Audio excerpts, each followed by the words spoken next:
Hello guys, welcome back to my channel. आपका स्वागत है हमारे जावास्क्रिप्ट सीरीज के एक और नए वीडियो के अंदर। तो यार, इस वीडियो के अंदर हम लोग बात करने वाले हैं जावास्क्रिप्ट के अंदर ट्राई कैच ब्लॉक क्या होता है। बात करेंगे जावास्क्रिप्ट के अंदर एरर को हैंडल कैसे किया जाता है और एरर हैंडलिंग के बारे में बात करने वाले हैं डिटेल्स में विद एग्जांपल के थ्रू। और इस वीडियो के एंड तक मैं आपको अच्छे से समझाने का ट्राई करूंगा कि आपको अच्छे से समझ में आ जाए कि जावास्क्रिप्ट के अंदर एरर हैंडलिंग क्यों करते हैं, ट्राई कैच ब्लॉक क्या होता है, कैसे काम करता है। तो सब कुछ समझने वाले हैं डिटेल्स में विद एग्जांपल के थ्रू। तो यार, इस वीडियो को एंड तक जरूर देखना और अगर आपको ये वीडियो अच्छा लगे तो इस वीडियो को लाइक करना, शेयर करना और चैनल को सब्सक्राइब करना ना भूलना। चलिए शुरू कर दे वीडियो। तो यार, सबसे पहले समझते हैं कि यार जावास्क्रिप्ट के अंदर एरर क्या होता है। तो देखो यार, एरर क्या होता है कि एक नेचुरली होता है, जैसे कि कभी नेटवर्क फेल हो जाता है, कभी इनपुट इनवैलिड होता है, कभी कुछ टाइप की एरर हो सकती है, कुछ अनएक्सपेक्टेड डेटा आता है तो उस केस में एरर आ जाती है। तो ये सारी चीजें हैं जहाँ पे एरर प्रोड्यूस हो सकती है। तो यार, उसको हैंडल कैसे किया जाए कि यार सपोज क्या होता है कि अगर कोई एरर आ रहा है तो ऐप क्रैश हो गई, तो ये तो यार दिक्कत हो जाएगी ना। तो उस केस में क्या करना होता है कि यार उस एरर को हैंडल करना पड़ता है। तो यार देखेंगे यहाँ पे कि यार जावास्क्रिप्ट के अंदर एरर को हैंडल कैसे किया जाता है। तो उसके लिए हम लोग ट्राई किया कॉन्सेप्ट आता है जावास्क्रिप्ट के अंदर, उसका हम लोग यूज करते हैं। तो सबसे पहले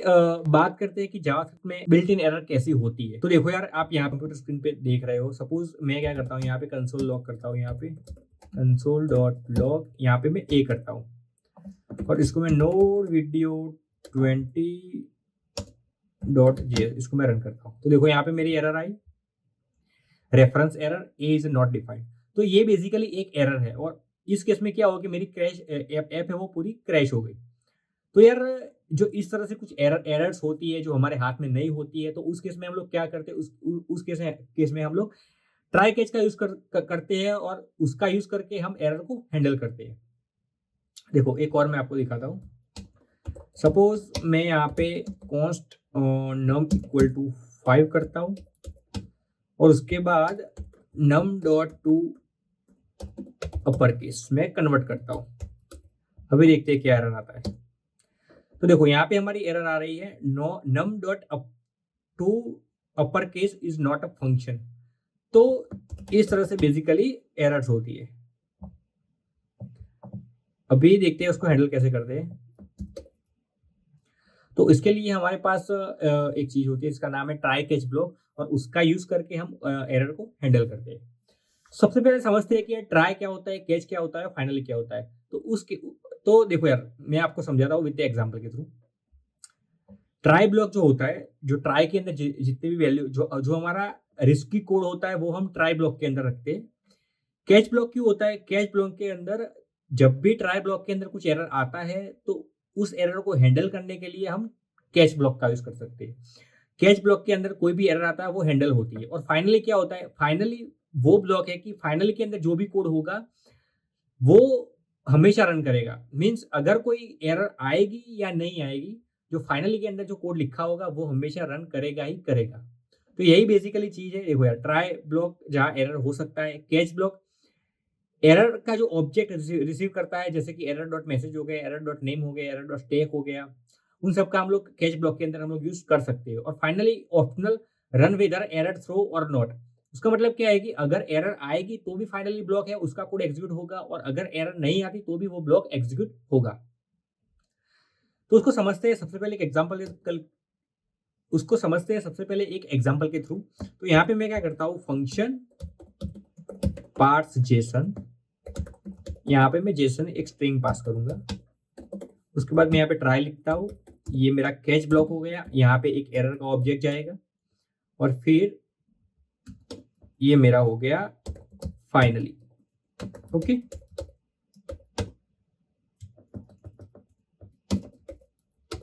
फाइनली ब्लॉक के अंदर मैं करता हूँ पार्ट्स जेसन फिनिश। ओके, यहाँ पे मैं क्या करता हूँ, const object is equal to JSON dot parse JSON string.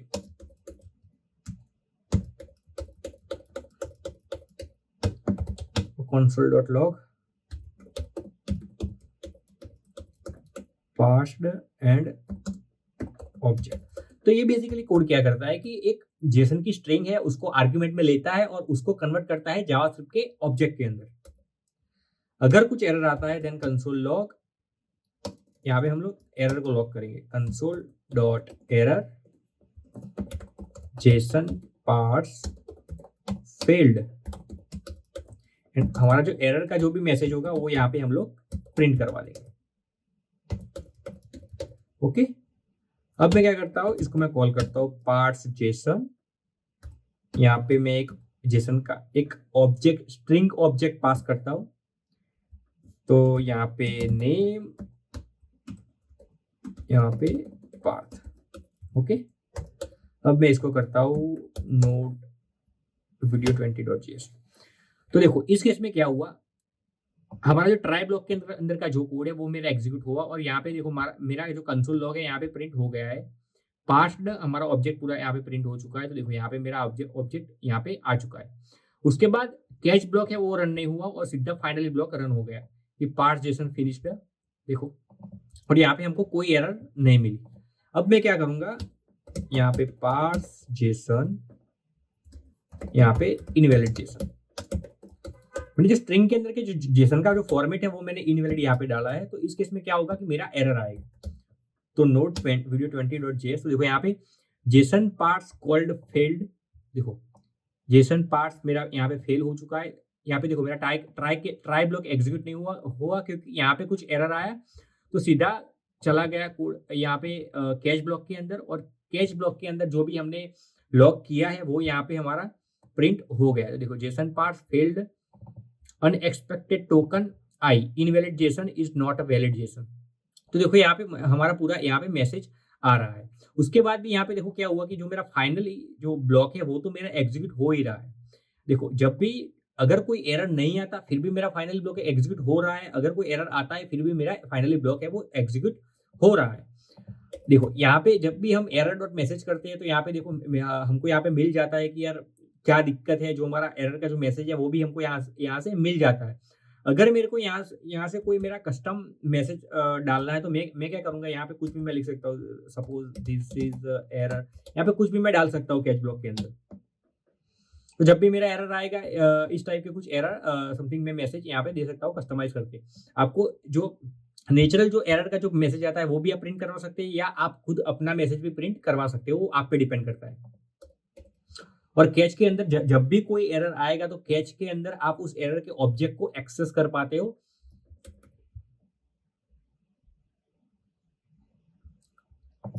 तो देखो यार सिंपल है ट्राई ब्लॉक, जब भी कुछ एरर आता है तो उस केस में क्या होता है कि जो कैच ब्लॉक है वो एग्जीक्यूट होता है, और उसके बाद जो फाइनली ब्लॉक है वो एरर आएगा या नहीं आएगा, दोनों केस में फाइनली ब्लॉक एग्जीक्यूट होगा। अगर कोई एरर नहीं आता तो उस केस में क्या होगा, जो कैच ब्लॉक है वो स्किप हो जाएगा और सीधा फाइनली ब्लॉक एग्जीक्यूट हो जाएगा।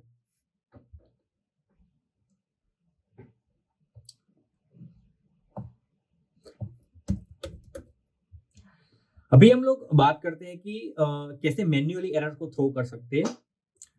तो उसके लिए मैं आपको एक एग्जांपल के थ्रू समझाता हूँ। यहाँ पे फंक्शन डिवाइड, बिकॉज आगे जो हमने एक एग्जांपल लिया उसमें क्या किया कि उसमें जावास्क्रिप्ट ने खुद से एरर को थ्रो किया। अब हम लोग क्या करेंगे, हम लोग मैन्युअली एरर को थ्रो करेंगे। If type A not number,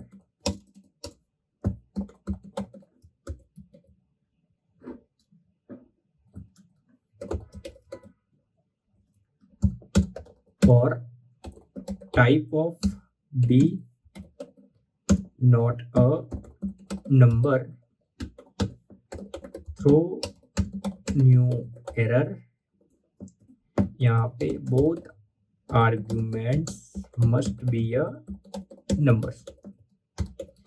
okay, और if b equal to 0 and throw new error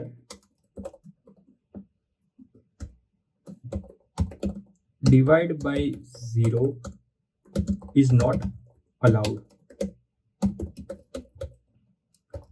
और return a divide b।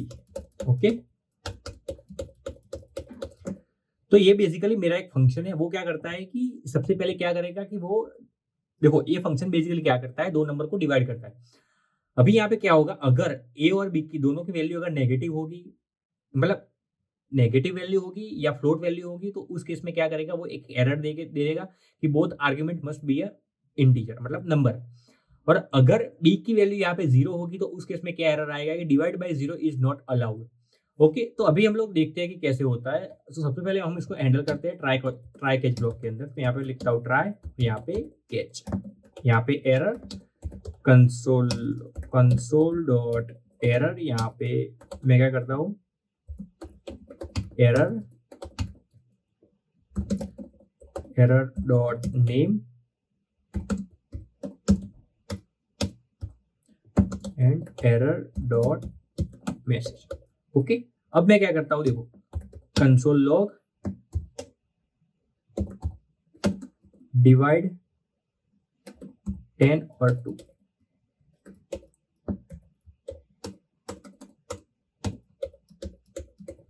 Okay, और इसको मैं यहाँ पे इसको क्लियर करता हूँ और यहाँ पे रन करता हूँ। तो देखो यहाँ पे मेरा 5 आ चुका है क्योंकि यहाँ पे अभी कोई एरर नहीं है। अभी मैं क्या करता हूँ, यहाँ पे इसको कमेंट करता हूँ और यहाँ पे मैं क्या करता हूँ, यहाँ पे मैं 0 पास करता हूँ। जब भी मैं बी की, देखो ए की वैल्यू मैंने यहाँ पे 10 दी हुई है, बी की वैल्यू मैंने यहाँ पे 0 दी हुई है। जब भी मैं इसको रन करूंगा तो देखो error divide by 0 is not allowed. तो देखो ये हमारा एरर का मैसेज है और ये हमारे एरर का जो नेम है वो हमारा यहाँ पे आ रहा है। ओके, अगर मैं बी की वैल्यू करता हूँ यहाँ पे स्ट्रिंग, तो देखो एरर हमारा यहाँ पे आ रहा है, both argument must be a number. तो यही बेसिकली होता है जावास्क्रिप्ट के अंदर एरर हैंडलिंग। तो इस तरह से हम मैन्युअली एरर भी थ्रो कर सकते हैं और जो जावास्क्रिप्ट खुद से जो एरर प्रोड्यूस करता है उसको भी हम लोग हैंडल कर सकते हैं। अभी एक और कॉन्सेप्ट यहाँ पे आता है कि आप अपनी खुद की कस्टम एरर भी, जो कस्टम एरर के क्लास होते हैं वो भी आप बना सकते हो। तो देखते हैं यार उसको हम लोग कैसे बनाते हैं। तो हम लोग क्या करेंगे, यहाँ पे मैं एक कस्टम एरर क्लास बनाता हूँ जो क्या करेगा कि यार यूजर के डिटेल्स को वेरीफाई करेगा। तो मैं यहाँ पे क्या करता हूँ, क्लास वैलिडेशन एरर। देखो क्लास और ऑब्जेक्ट उस पर मैंने अभी तक वीडियो नहीं बनाया, तो अगर आपको ये समझ में नहीं आता है तो कोई दिक्कत नहीं, आप इसको देखो। मैं नेक्स्ट आगे क्लास और ऑब्जेक्ट के ऊपर भी वीडियो बनाने वाला हूँ, तो तब आपको अच्छे से समझ में आ जाएगा। अगर आपको क्लास और वो सब क्या है कि अगर आपको अभी पता नहीं चल रहा है तो कोई दिक्कत नहीं, आप सिर्फ उसको देखो। नेक्स्ट हम लोग आगे बात करेंगे इस पे डिटेल्स में, तो आप वहाँ पे अच्छे से सीख लेंगे। तो देखो यहाँ पे मैं क्या करता हूँ, क्लास वैलिडेशन एरर एक्सटेंड करता हूँ एरर, जो एरर की क्लास है उसको मैंने यहाँ पे एक्सटेंड किया है।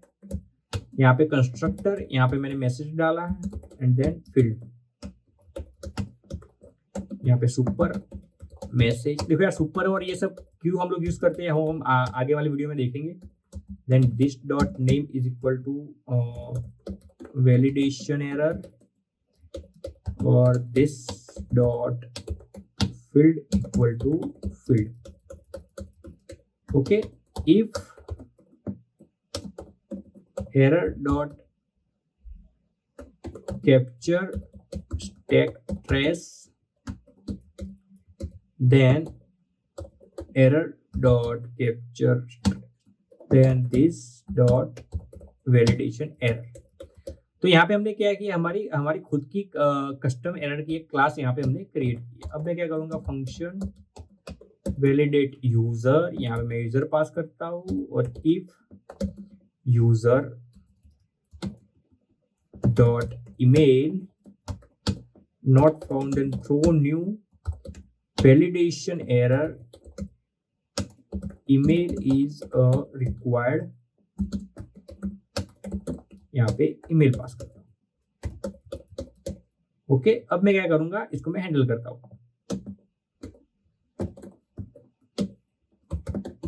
ट्राई कैच, यहाँ पे error, if error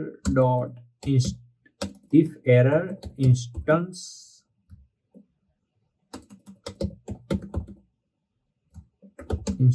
of validation error, then console dot error, यहाँ पे validation failed और error dot message। Okay, else console dot error error. Okay, अब मैं क्या करता हूँ, वैलिडेट यूजर इसको यहाँ पे कॉल करता हूँ और यहाँ पे मैं पास करता हूँ नेम और पाथ। ओके, तो यहाँ पे मैंने क्या किया कि ये देखो यार, अगर मैं यहाँ पे यूजर का ईमेल पास नहीं करता तो उस केस में क्या करेगा कि मेरा यहाँ पे वैलिडेशन एरर मेरी यहाँ पे थ्रो हो जाएंगे। तो अभी देखो देखो यार, मैं इसको यहाँ पे कॉल करता हूँ तो देखो validation failed, email is required.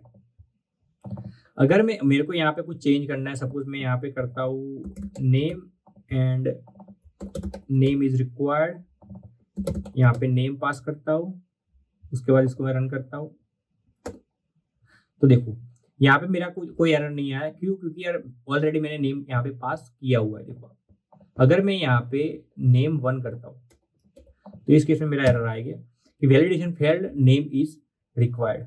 तो इस तरह से हम जावास्क्रिप्ट के अंदर हमारे कस्टम एरर के क्लास भी हम लोग यहाँ पे क्रिएट कर सकते हैं। बेसिकली जावास्क्रिप्ट के अंदर एरर हैंडलिंग के लिए हम लोग ट्राई कैच ब्लॉक को यूज करते हैं। तो इस वीडियो के अंदर मैंने आपको अच्छे से समझाया कैसे हम लोग ट्राई कैच ब्लॉक का यूज कर सकते हैं, ट्राई ब्लॉक के अंदर कौन सा कोड होता है, कैच ब्लॉक के अंदर कौन सा कोड होता है और फाइनली के अंदर कौन सा कोड होता है। तो आई होप कि आपको अच्छे से समझ में आ चुका होगा ट्राई कैच ब्लॉक कैसे काम करता है, कैसे जावास्क्रिप्ट के अंदर एरर को हैंडल किया जाता है। तो अगर आपको ये वीडियो अच्छा लगा तो इस वीडियो को लाइक करना, शेयर करना और चैनल को सब्सक्राइब करना ना भूलना। मिलते हैं जी ऐसे एक और नए वीडियो के साथ। तो thank you very much guys for watching this video.